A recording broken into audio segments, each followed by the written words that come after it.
Good morning, Forest Protection class. It is your professor again on June 21st, 2020. And I am approaching, for the first time, this white spruce that has fallen over about mile 5 Hayfie Road in Allagash. And as we well know, the budworm prefers to be on top of things, and we'll see what kind of on top of things we find here.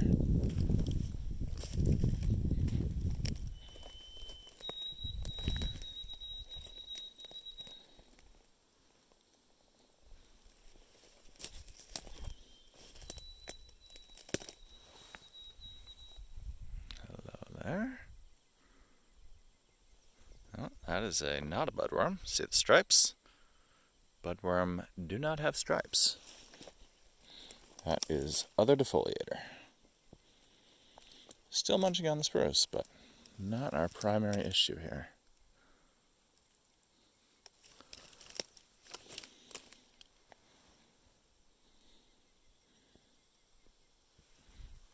But that there is definitely a spruce budworm.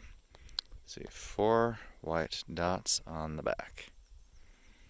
If we can focus here, focus, thank you. Definite budworm there, who's now spun down. Oh, let's see, we're getting a bit tricky here. There's another one there. So if we crack that open, there's an earlier instar. Lost him, bye-bye. And here's another little something in there.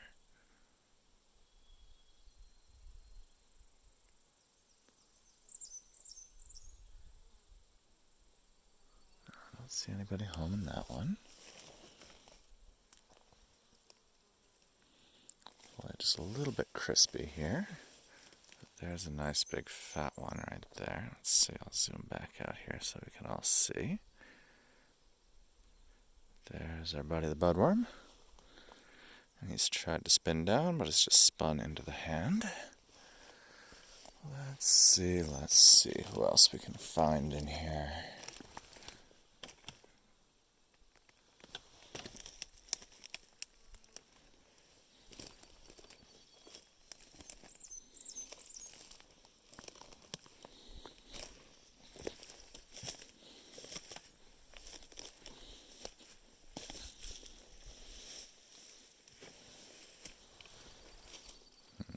Anybody home here? Yes, somebody is home. See right there is a spruce budworm.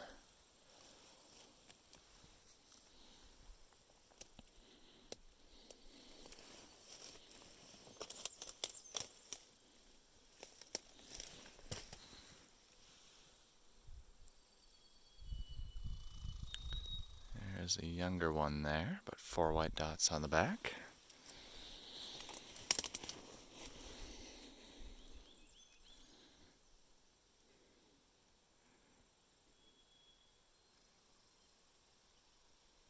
There's another one that's just spun down, also younger.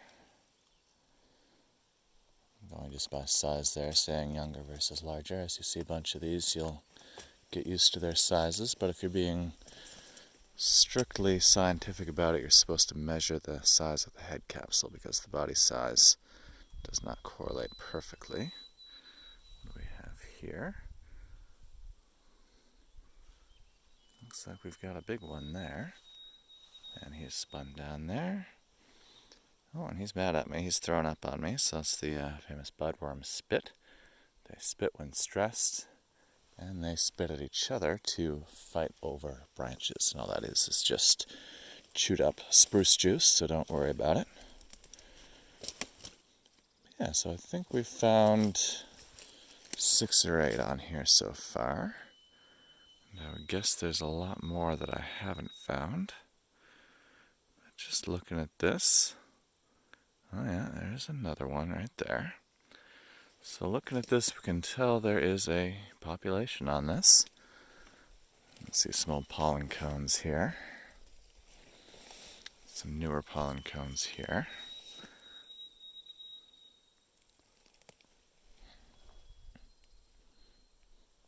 Here's a spider, and remember, spiders are friends. There's no spider I'm aware of that does any damage to trees. There's another guy hiding in there. Let's see if we can zoom in on him. So there's another spruce budworm. And here, right at the top of this tree, here's two more sewn together. And there's another spruce budworm who's just spun down on his silk down here. Let's see if we can get him in focus.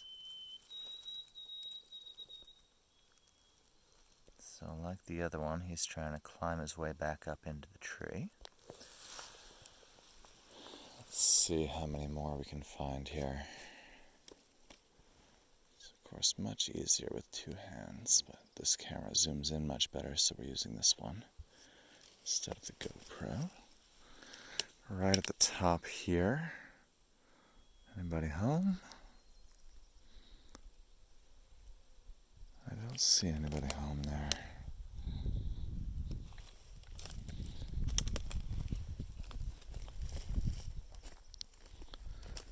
But yes, the point is that the budworm is happiest higher up in the tree. That is where you'll find the most population. That is why we use big pole saws or chop trees down when we're doing population surveys. Because if we sample from too low in the crown, we are likely to underestimate the total population. Here's another beastie. Oh, that's the non-budworm defoliator that we saw before. So I'm going back down the same tree here.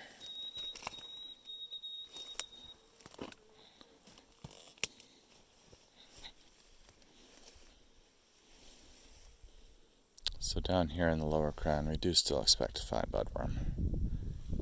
And we do. There's a nice fat one right there. So this tree I've found, I think probably a dozen at this point, and I'm sure there's 3 times that I haven't found because I can't see every part of this crown easily. And they are kind of tricky to see, especially when the buds are going a little weird because this tree has been laid down for at least a week or 2, probably more than that. But it is still got at least enough connection to the ground to continue to put out its shoots, which the budworm are eating, and it looks like they're going to make it to maturity and pupation, which is not ideal, but that is what it is. If we found this many on this tree, look around how many trees we have around here. There's no reason to suspect that this is the only tree that has this level of population. If this was something you were looking to manage, you would be doing an actual survey of that to confirm. This is not really a level of population that you would likely spray for. In New Brunswick, they spray when they have at least 7 larvae at the L2 stage per branch, and I'm finding just a couple at most. This is into the L4, L5 stage, but they are not really at a level that you would call even a moderate population. This is light. But it does have the potential to explode as every one of these matures, mates, and lays a couple of 100 eggs. If the weather conditions are just so, that small, light population spread over, looks like at least a dozen townships at this point, could turn into a massive outbreak. Or the weather could turn against them, and they could all die over the winter. So that is what we're watching for this year. Welcome to your outbreak.